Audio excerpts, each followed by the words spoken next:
Platina 110 vs CT 110 एक emotional bike story. सुबह के 6 बजे थे। हल्की ठंडी हवा चल रही थी। गांव की सड़क पर धूल उड़ रही थी। सूरज धीरे धीरे खेतों के पीछे से निकल रहा था। राहुल अपने घर के बाहर खड़ा था। उसके सामने 2 बाइक्स थीं। एक चमचमाती हुई बजाज प्लेटिना 110, दूसरी थोड़ी रफ लुकिंग लेकिन मजबूत बजाज। आज फैसला होना था, कौन सी बाइक उसकी जिंदगी का हिस्सा बनेगी। राहुल कर्नाटका के एक छोटे कस्बे में रहता था। उसकी नई जॉब लगी थी। रोज 35 किलोमीटर शहर जाना पड़ता था। सैलरी ज्यादा नहीं थी, घर की जिम्मेदारी भी थी। उसके पिता ने कहा था, बेटा बाइक ऐसी लेना जो सालों साथ दे। राहुल का दोस्त अमन प्लेटिना 110 चलाता था, वहीं उसका कजन वीर। दोनों अपनी अपनी बाइक को दुनिया की सबसे बेस्ट बाइक बताते थे। पहला दिन प्लेटिना की राइड।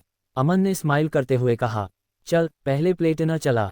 राहुल बाइक पर बैठा। सीट इतनी सॉफ्ट थी कि उसे लगा जैसे सोफा पर बैठ गया हो। अमन बोला, भाई ये बाइक नहीं, आराम है। इंजन स्टार्ट हुआ, आवाज़ बहुत स्मूथ थी।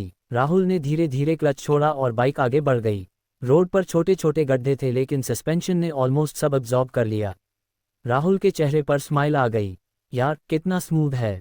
अमन हंस पड़ा, इसीलिए तो प्लेटिना फेमस है। हाईवे पर पहुंचकर राहुल ने स्पीड बढ़ाई। 50, 60, 65। बाइक स्टेबल थी, ना ज़्यादा वाइब्रेशन ना ज़्यादा नॉइस। हवा चेहरे से टकरा रही थी। सुबह का मौसम और स्मूथ राइड। राहुल को लगा जैसे जिंदगी आसान हो गई हो। टी स्टॉल पर रुकते हुए अमन बोला, ऑफिस जाना हो, फैमिली को बैठाना हो, प्लेटिना बेस्ट है। राहुल क्वाइटली सिर हिलाता रहा। दिल थोड़ा प्लेटिना की तरफ झुक चुका था। दूसरा दिन की बारी। अगली सुबह वीर अपनी CT 110 लेकर आया। बाइक देखकर ही अलग फील आ रही थी। ना ज़्यादा क्रोम ना स्टाइलिश ग्राफिक्स, बस सीधा सादा रफ लुक। वीर ने मुस्कुराकर कहा, ये हीरो नहीं है, मजदूर है। राहुल बाइक पर बैठा। सीट प्लेटिना जितनी सॉफ्ट नहीं थी। इंजन स्टार्ट हुआ, थोड़ी रॉ आवाज आई। वीर बोला, डर मत, यही इसकी पहचान है। इस बार वीर राहुल को हाईवे नहीं, गांव के पीछे वाली टूटी सड़क पर ले गया। पत्थर, कीचड़, गड्ढे, छोटे पानी के रास्ते। राहुल सोच रहा था कि बाइक हिल जाएगी, लेकिन CT 110 लगातार चलती रही। ना कोई कंप्लेंट ना डर। वीर जोर से हंसा, अब समझा, ये खराब रोड्स की राजा है। एक जगह बड़ा गड्ढा आया। राहुल डर गया, लेकिन CT ने बिना ड्रामा के उसे क्रॉस कर लिया। उस मोमेंट पर राहुल को एहसास हुआ, ये बाइक दिखावे के लिए नहीं बनी, ये मेहनत के लिए बनी है। टी स्टॉल वाली बात। दोनों दोस्त शाम को टी स्टॉल पर मिले। अमन बोला, कंफर्ट चाहिए तो प्लेटिना। वीर बोला, काम चाहिए तो CT। दोनों आयु करने लगे। राहुल क्वाइटली चाय पीता रहा। पास बैठे एक बूढ़े अंकल उनकी बातें सुन रहे थे। उन्होंने मुस्कुराकर पूछा, इतना कंफ्यूज क्यों हो? राहुल बोला, अंकल दोनों अच्छी हैं, समझ नहीं आ रहा कौन सी लूं। अंकल धीरे से बोले, बाइक हमेशा जरूरत देखकर खरीदो, स्टाइल देखकर नहीं। तीनों चुप हो गए। अंकल ने आगे कहा, मैंने जिंदगी में बहुत बाइक्स चलाई हैं, कुछ आराम देती हैं, कुछ भरोसा देती हैं। उन्होंने प्लेटिना की तरफ देखकर कहा, ये आराम देती है। फिर CT की तरफ देखकर बोले, ये भरोसा देती है। राहुल सोच में पड़ गया। घर वापसी। रात को राहुल छत पर बैठा था। उसके दिमाग में दोनों बाइक्स घूम रही थीं।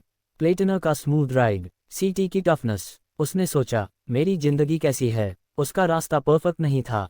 रोज गांव से शहर जाना पड़ता था। बरसात में रोड्स खराब हो जाती थीं। कभी कभी सामान भी ले जाना पड़ता था, लेकिन साथ ही वो कंफर्ट भी चाहता था। उस रात राहुल सो नहीं पाया। Decision day. अगली सुबह वो बजाज शोरूम पहुंचा। सेल्समैन मुस्कुराकर बोला, सर प्लेटिना दिखाऊं? राहुल कुछ सेकंड्स चुप रहा, फिर बाहर सड़क की तरफ देखने लगा। एक तरफ स्मूथ हाईवे था, दूसरी तरफ टूटी हुई गांव की रोड। उसे अंकल की बात याद आई, कुछ बाइक्स आराम देती हैं, कुछ भरोसा। राहुल मुस्कुराया, निकालिए। सेल्समैन थोड़ा सरप्राइज हुआ, सर प्लेटिना ज़्यादा कंफर्टेबल है। राहुल हंस पड़ा, कंफर्ट बाद में भी मिल जाएगा, अभी भरोसा चाहिए। कुछ महीने बाद। बरसात का मौसम था, रोड्स की हालत खराब थी। कई बाइक्स फिसल रही थीं, लेकिन राहुल की CT 110 लगातार चल रही थी। कीचड़, गड्ढे, पानी, कुछ भी उसे रोक नहीं पा रहा था। राहुल बाइक चलाते हुए मुस्कुरा रहा था। उसने धीरे से टैंक पर हाथ मारा, सही चुना मैंने। तभी उसका फोन बजा। अमन था। भाई मेरी प्लैटिना सर्विस सेंटर में है, मुझे ऑफिस ड्रॉप कर देगा? राहुल जोर से हंस पड़ा, बैठ जा पीछे, राजा की सवारी करा देता हूँ। दोनों दोस्त बारिश में हंसते हुए आगे बढ़ गए। रोड खराब थी, लेकिन चलती रही, बिना रुके, बिल्कुल जिंदगी की तरह।